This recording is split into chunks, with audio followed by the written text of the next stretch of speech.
From the Medical Girls High School, I'm Evelyn Mwangi. And I'm Sherry Choge. And today we're here to present to you the Ambubag autorespirator. Let me tell you a surprising fact about our beloved country, Kenya. In some counties, such as Elgeyo Marakwet County, they only have one respirator to service the entire county. We spoke to the medical superintendent at the Iten Referral Hospital, Dr. Talam, and he informed us that whenever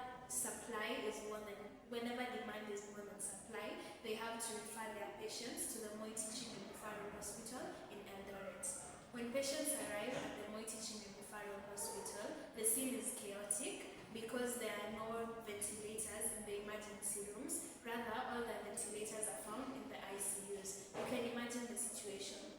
Some people die during transportation from one hospital to the other so that they can be put on ventilators, while others suffer permanent brain damage due to surviving for long periods of time with insufficient oxygen supply to the brain. The traditional ventilators that we have as of now are really large and bulky, which makes them difficult to move from one place to another. They are also very expensive, hence developing countries find it very hard to purchase them when there is dire need of them in large supply. They also require a lot of technical expertise, which not many people have. So it being used by many people of broad population is very hard, and that is why we introduced to you the Ambubag autorespirator.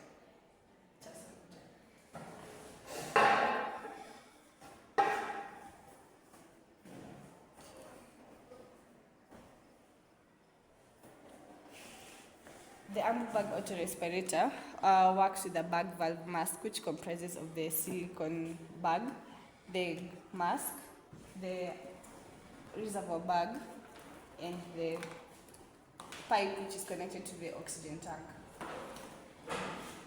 The Ambubag autorespirator has DC servo motors which provide rotary motion, and a cam and shaft which converts the rotary motion to linear motion, which makes the push rod move up and down, pumping the oxygen from the silicone bag from the oxygen tank via the silicone bag and into the patient.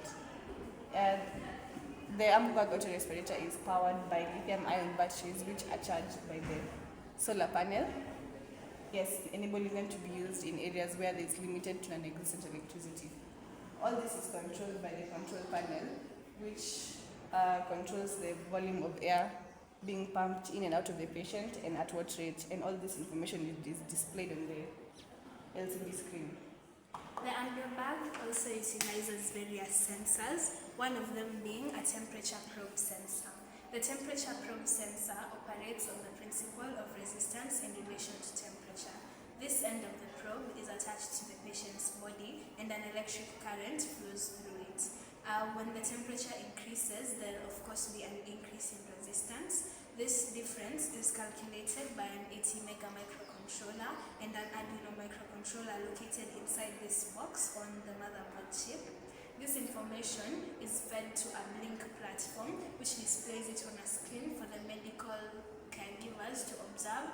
And one other advantage about Blink is it keeps records and draws graphs for the caregivers so they can be able to consistently monitor the trend in the patient's health.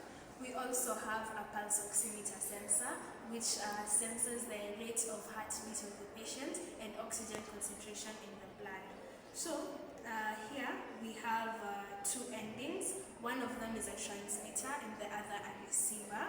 So what happens is the two of them are attached to the patient's body, and they transmit a UV ray which is sent back to the receiver end of the pulse oximeter sensor.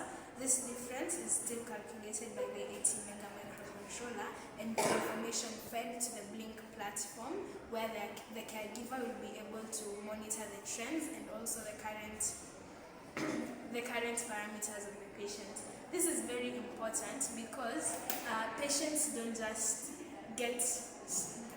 don't just move from moderate to severe at a go. It happens very slowly, where you need to consistently monitor those small changes which the Blink platform enables you to do constantly.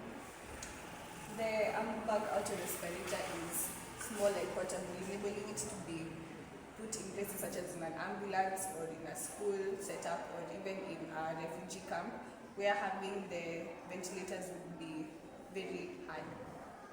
It is also cheap, enabling it to be purchased by people of broad population who cannot afford the very expensive ventilators. It is also solar powered, enabling it to be kept in areas where there is limited to non-existent electricity. In addition to this, it does not require extremely trained personnel where you need to go to medical school and get yourself a degree before you can operate the Ambubag. It's very simple to use with, I believe, with a specific minimal amount of training. Medical caregivers will be able to use the Ambubag very comfortably.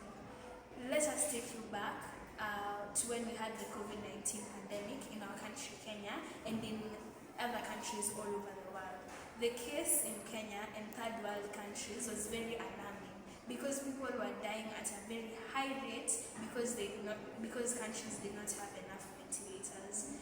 If we are to find ourselves in the same situation as third world countries or as the world at large, what are we to do? Right now is a chance for us to create solutions, to find ways to make societies and communities adopt where we want to lose lives needlessly in the future. This is one of the main reasons why we present our Ambubag. We hope that with future funding and further research, the Ambubag can be mass produced to be used in various settings. Thank you.